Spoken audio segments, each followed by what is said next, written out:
morning po mga kababayan. Ma'am sir, good afternoon. This is Jam, the Filipino channel. Ang inyong pong lingkod. So today is September 20, 2025. At tayo ngayon ay pupunta dito yan sa DOST. Sa may tricycle train man ito yan, General Paulino Santos Avenue, Central Bikutan, Taguig po yan. At dadalhin po natin sa may University of Perpetual Health sa may Dalta, Alabang, Zabuti Road, Las Piñas, Pamplona 3, Las Piñas City po yan. Okay, so magbabalik po tayo mamaya konti po pag nakuha na po natin sa disclaimer lamang po content po natin ay kalsada at hindi ang passenger. Kaya nga naman sakasakali man po na may marinig kayo mga pangalan ng lugar, pangalan ng tao, pangalan ng organizations, government or private man yan, ay wala pong kinalaman ng channel na ito at wala pong pinapatungkulan. Lahat po ng pinag-uusapan dito ay pawang dito lamang po yan sa loob at wala pong pinapatungkulan sa labas. Okay po? So magbabalik po tayo mamaya konti po pag nakuha na po natin sila.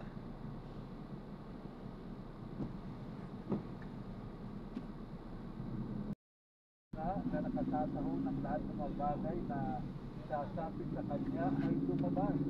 At sa kanila ay sinabi, sino ang inyong hinahanap? Sinagot niya sila, si Jesus na taga Nazareth. Sinabi sa kanila na Jesus, ako nga. At si Judas din naman na sa kanay ng kanuno ay nakatayong kasama nila.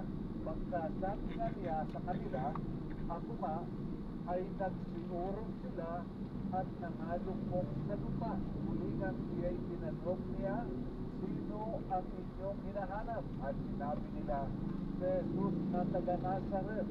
Pagod sa Jesus, sinabi ko sa inyo na ako nga, kung ako nga ang inyong hinahanap, ay pabayaan ninyo ang mga ito na magsiyaon sa kanilang dakat. So makikita po natin dito na kung gagamitin lang ni Kristo ang kanyang kapangyarihan, hindi siya maaaring dakpin ng mga sundalo. Sapagkat kung sabihin ng Panginoon, ako nga, sila ay mga nasuwas na. Yung pa lang, wala pa siya ibang sinasabi. Sinabi lang ni Kristo na ako nga ay sila'y napaatras at tuloy napatupan. So, ibig sabihin lang po, wala sa kapangyarihan ng mga sundalong na malakip ang ating Panginoon malibang kanyang ipagpahintunan. So, dito rin po ay ipinapakita na talagang ang ating Panginoon ay pusang loob na ibinigay yung kanyang sarili sapagkat ipinapakita ng ating Panginoon na ito lamang ang tanging paraan para tayo ay maligtas, yung siya ay nakapit, parusahan ng kamatayan. Kaya kung ang kapatawaran ang pag-uusapan po natin o yung ating kaligtasan, ito ang ating pag-aaralan, si Kristo ay walang ibang gusto kundi na tayong lahat ay maligtas. Kaya kailangan lang na tayo lumapit sa Kanya na may pananampalataya, may magtitiwala. Ang ating pong Panginoon, sadya pong ibinigay ang kanyang sarili upang siya ay mamatay doon sa krus upang kayo at ako ay magsabi ng kaligtasan kung tayo sasampalataya sa Kanya at kung gagawin natin yung kanyang kamatayan bilang kabayaran ng ating mga kasalanan. Kaya ang isa po, upang matupad ang salita na sinalita niya sa mga ibigay mo sa akin ay hindi ko iniwala kahit isa. Kaya sinabi ng Panginoon, huwag ninyong pagkamanaya at inyong pakahayo, magsiyaon ang mga alagad mo. Subalit si Simon Pedro na may tabang ay nagmunot ito at sinumatan ang alipin ng dakilang na Berdote at pinagpas ang nariyang kanang tayo. Ang pangalan ng alipin ay Marco. Sinabi nga niya kung kay Cristo, italo mo ang Ama, ang sarap sa atin ay ibigay ng Ama ay hindi abagaan. Hindi naman, kaya nilakipin ng Cristo at ng pahulong kapitan at ng mabulong tawad ng mahulyo at siya'y kaya sinalakda kay Ana sa pagkakaibigan at kay Pan na dakilang dato ng taong siyaw. Kay Pan nasanay sa tagapayo sa mga Hudyo ng isang so si Caiphas na siyang nagpayo sa mga Hudyo na dapat ang isang tao mamatay dahil sa bayan at sumunod ni Simon Pedro na ito at binigyan ang isang pangalagad ang alagad ng Diyos sa kilala ng dakilang sacerdote at pumasok sa kasama nito sa likuban ng dakilang sacerdote. So makikita po dito sinabi ng Panginoon kay Pedro ay mabukitan managal. Pedro, ilalo mo na hindi mo ba sinasalam na kung tatawag lamang sa Ama ay marunong mabukitin mo ang ganda ng handa upang umawit namin sa Subalit sabi ng Panginoon, sa pag-ilan o pag-ilan sa kaibigay sa amin ang Ama. Kaya ito po ay nagpapakita talaga na ang ating Panginoon ay walang paglayo sa kanyang pagparito sa mundo kundi pagkabilan tayo ng kaligtasan at ng kaligtasan. Kaya nga po siya ay nagpaitulog siya ay malaki at madala sa hukuman na wala sa tamang ito. At siya ay lalaki sa hukuman na ito. At ang maganda rin po ako pagdating ito sa tahanan na isang kasalaw na mataas na sacerdote sa kilala yung isang alagad na walang pakikipagkuhan. Kaya siya'y nakapasok sa loob. Ngunit ang ito ay nakatayo sa pintuan sa labas. Kaya isang alagad na kilala ng dakilang sacerdote ay lumabas at pinausap ang babaeng tanod dito. O ang tanod dito pala po noon ay isang babae. Walang tanod ay hindi lang ay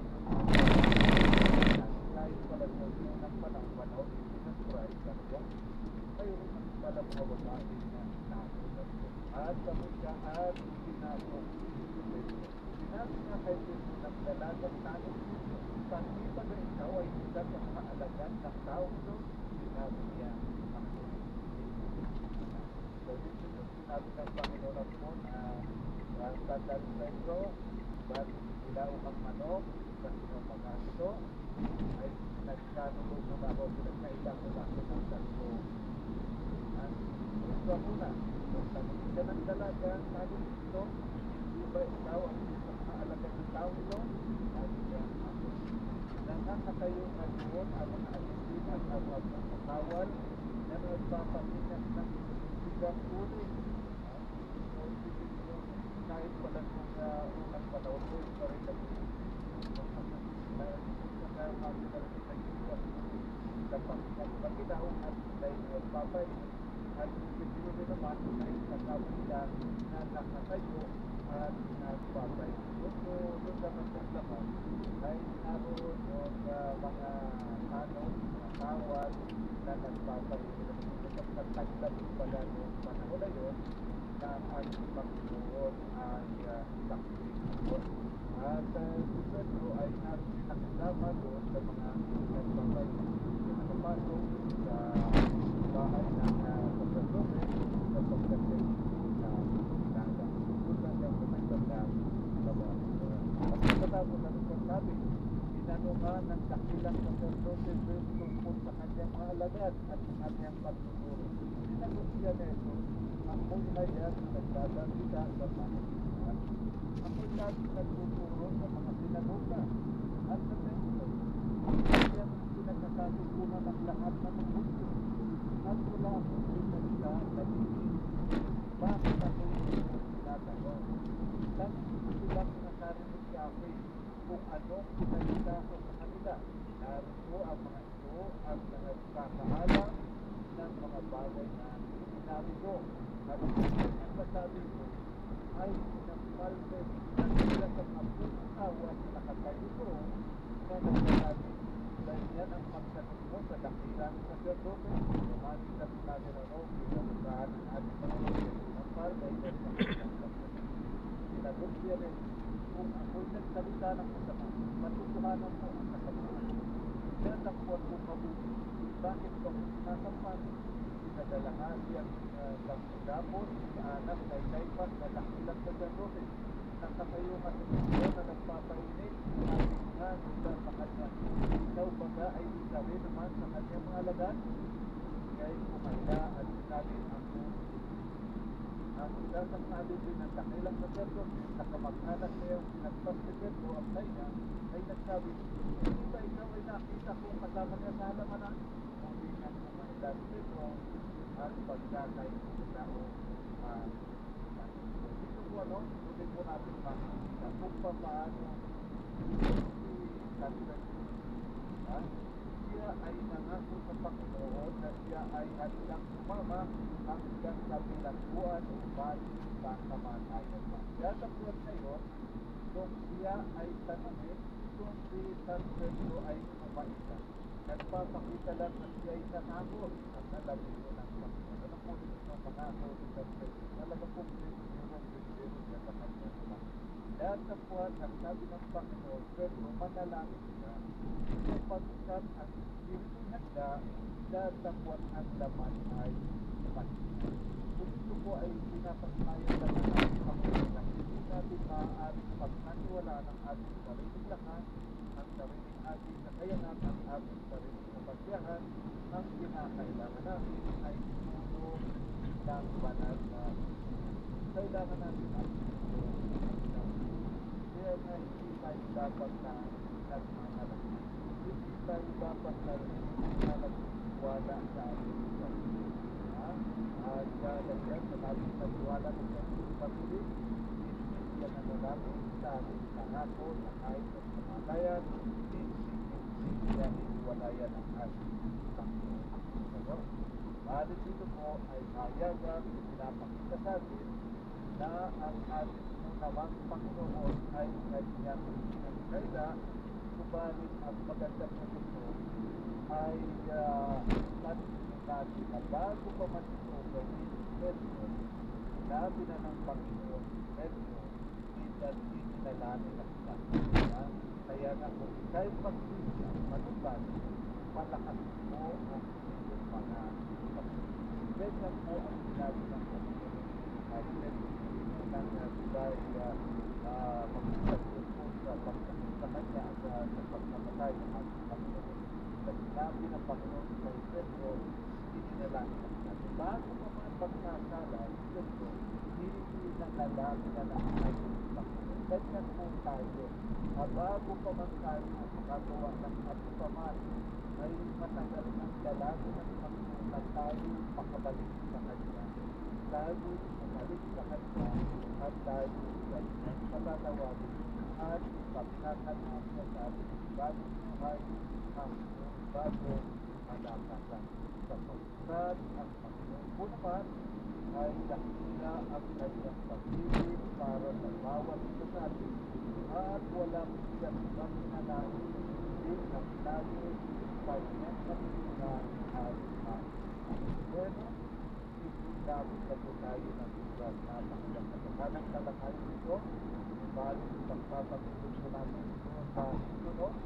Pansamantala tayo po pakituli ng isang napakagandang awit na alay para sa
100 meters, merge right.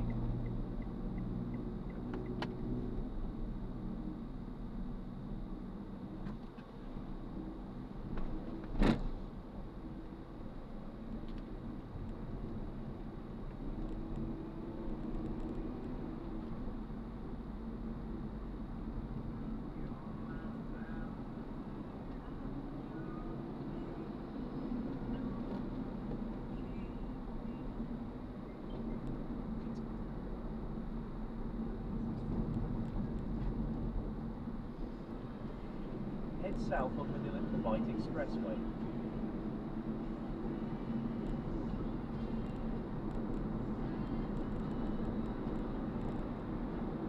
Continue for 2 kilometers, then keep left at the fork onto Manila Cavite Expressway.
In 400 meters, keep left at the fork onto Manila Cavite Expressway.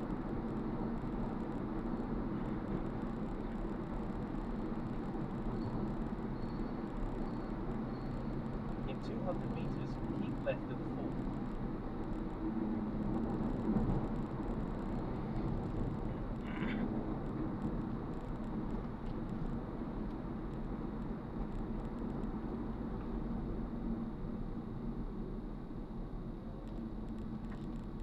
Continue for 2 kilometers, then turn right off the ramp towards 62, Bacoor.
In 400 meters, turn right off the ramp towards 62.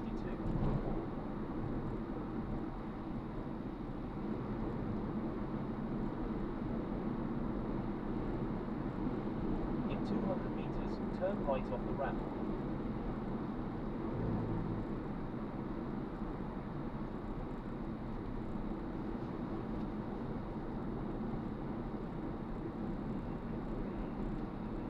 Continue for 800 meters, then keep left at the fork onto Coastal Line Road towards Las Piñas.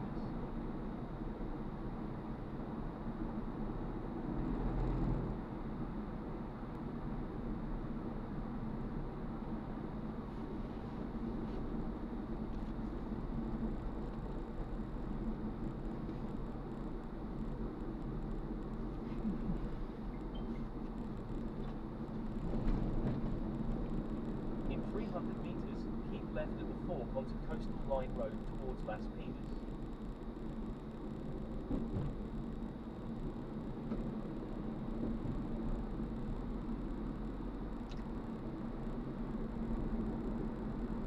In 100 meters, keep left at the fork.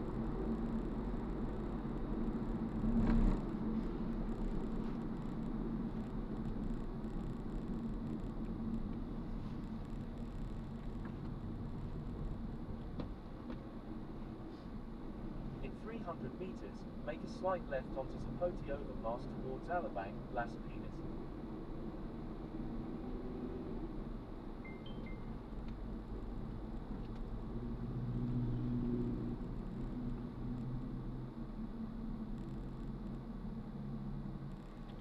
In 100 meters, make a slight left.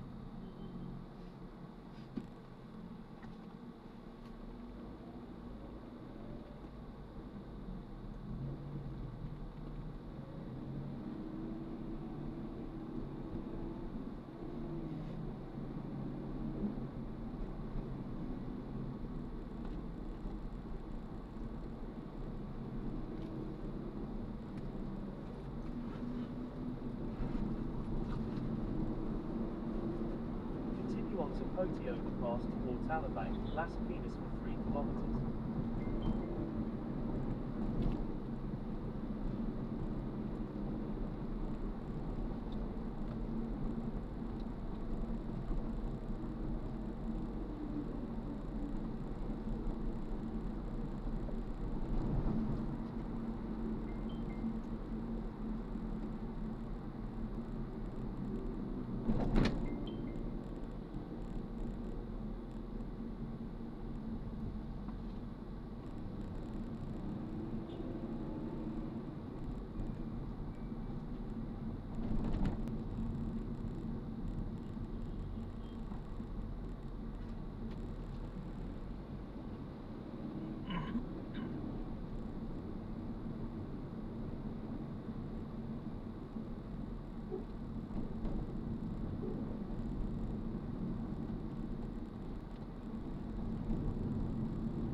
Continue for 2 kilometers, then you will arrive at your destination.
100 meters, you will arrive at your destination.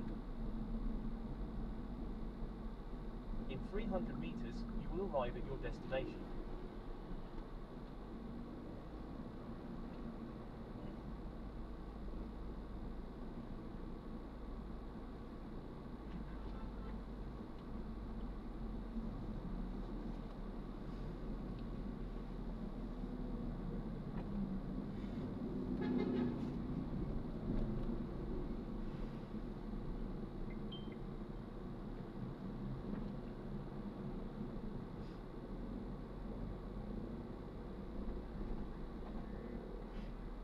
You have arrived at your destination.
Naku po. Dito po tayo, no? Parang ano po?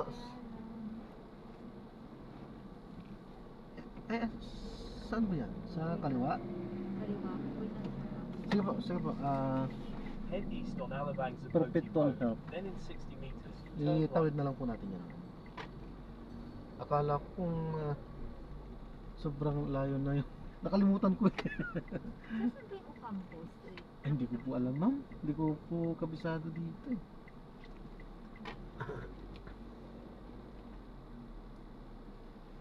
You have arrived at your Sige, ma'am. destination. Thank you po. Ingat po, God bless po. Ito po yung ano po. Pa? So 150 to lahat po yung ating po. Napakaano. Sige po. Sige po, ingat po. Thank you po.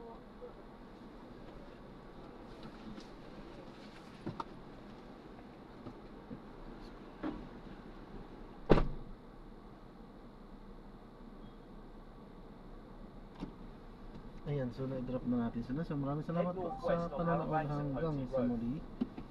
Ingat po at God bless. Paalam po muna pansamantala. Tayo ay gagawa na ng panibagong or ibang video sa ating susunod na mission. Paalam po.